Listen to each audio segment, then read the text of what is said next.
السلام علیکم ورحمۃ اللہ وبرکاتہ۔ میرے پاس یہ کتاب ہے نور الانوار۔ اس کے مصنف ہیں ملا احمد جیون علیہ الرحمہ، جن کو ملا جیون علیہ الرحمہ سے بھی یاد کیا جاتا ہے۔ ان کی پیدائش ہے 1047 ہجری اور سن وفات ہے 1130 ہجری۔ یعنی کہ یہ کتاب درس نظامی کی قدیم کتب سے ہے اور عربی زبان پر مشتمل ہے، اور آج بھی یہ اپنا مقام و مرتبہ درس نظامی کی کتب میں ویسے ہی برقرار رکھے ہوئے ہے جس طرح کے روز اول سے، اور تقریباً تمام مدارس میں آج بھی اصول فقہ کے حوالے سے یہ پڑھائی جاتی ہے، اور تمام مدارس میں بطور نصاب یہ پڑھائی جاتی ہے۔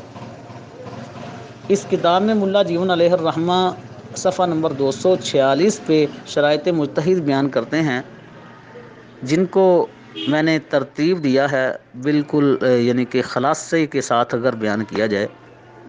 سب سے پہلے شرط وہ کہتے ہیں کہ قرآن پاک کی وہ آیات جن میں احکامات کو بیان کیا گیا، ان کے اوپر اس کو مکمل دسترس حاصل ہو، ان کے لغوی، شرعی اور اصطلاحی معنی و مفہوم پر مکمل اس کو عبور حاصل ہو۔ اور پھر تفسیرات احمدیہ میں ان کی تعداد بتاتے ہیں کہ تقریباً یہ 500 کے لگ بھگ ہیں۔ اور دوسری شرط بیان کرتے ہیں کہ وہ احادیث جن کا تعلق احکام سے ہے، ان کے اوپر بھی حدیث اور اصول حدیث کے مطابق اسے مکمل دسترس حاصل ہو۔ صرف ان علوم کے اعتبار سے اس کو مکمل دسترس حاصل اور عبور اور مہارت حاصل نہ ہو، بلکہ وہ احادیث کو موقع محل کے مطابق منطبق کرنا بھی جانتا ہو، اس کی مکمل اس کو مہارت حاصل ہو۔ پھر تیسری شرط بیان کرتے ہیں کہ اجماعی مسائل کا علم، اجماع کے طریقوں، فیصلوں اور موجودہ ماحول کے مطابق ان سے کام لینے کا طریقے سے اس کو مکمل واقفیت حاصل ہونی چاہیے۔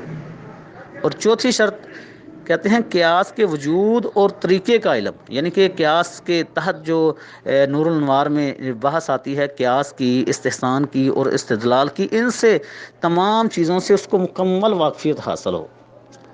اور پھر پانچویں شرط بیان کرتے ہیں کہ فقہی اصول و کلیات کا علم ہو۔ فقہی جتنے بھی اصول ہیں اور جتنے بھی کلیے ہیں سب کا اس سے علم ہونا چاہیے۔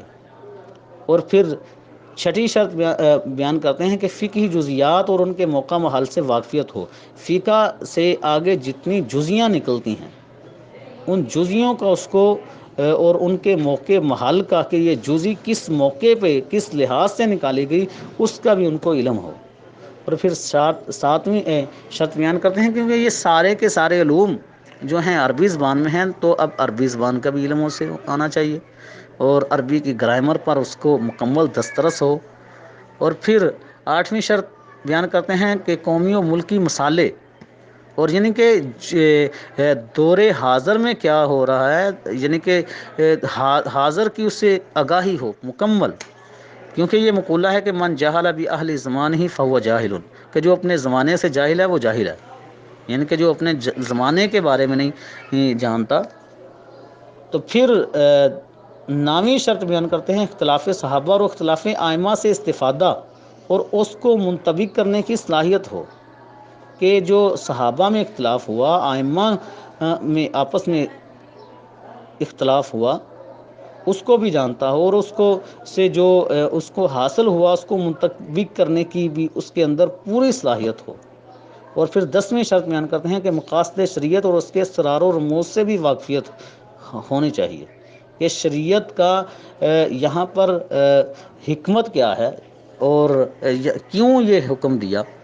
اور پھر 11ویں شرط بیان کرتے ہیں کہ وہ علم و ادراک جس کا تعلق قلب سے ہے، یعنی کہ باطنی قوت، اصولیوں کے نزدیک جسے دل کی آنکھ کہتے ہیں، وہ بھی کمال درجے کی رکھتا ہو، اس کی بھی بنائی بالکل ٹھیک ہو، دل کی آنکھ کی بس یعنی کہ جو دیکھنا ہے وہ بھی اس کا بالکل ٹھیک ہو۔